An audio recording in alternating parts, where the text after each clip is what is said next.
Nobel আমার সাথে শারীরিক সম্পর্ক করার জন্য আমাকে প্রচন্ড জোর জবরদস্তি করে। যখন আমি বলি যে আমি করব, কারাগার থেকে বেরিয়েই মামলার বাদীকে মারধর, বিয়ের প্রলোভন, অর্থ আত্মসাৎ ও হেনস্থার মামলায় জামিন পাওয়ার 24 ঘন্টার মধ্যেই বাদীর ওপর হামলার অভিযোগ উঠেছে সারেগামাপা খ্যাত গায়ক নোবেলের বিরুদ্ধে। তোমাকে সবার বউগুলোরে আমার বাসায় দিয়ে দেবো, সবার সাথে সংসার করতে।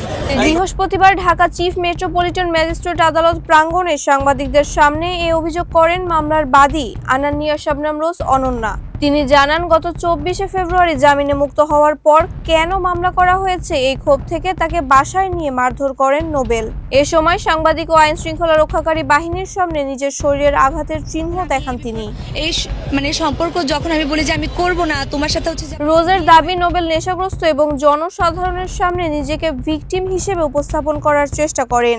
এর আগে বিয়ের প্রলোভন দেখিয়ে আটকে রাখা, আপত্তিকর ছবি তৈরির চেষ্টা ও 14 লাখ টাকা আত্মসাতের অভিযোগে নোবেলের বিরুদ্ধে মামলা দায়ের করেছিলেন তিনি।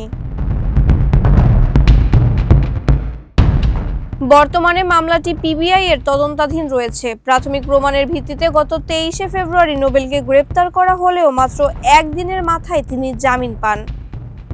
মাহবুবা ইসলাম, মানবকণ্ঠ।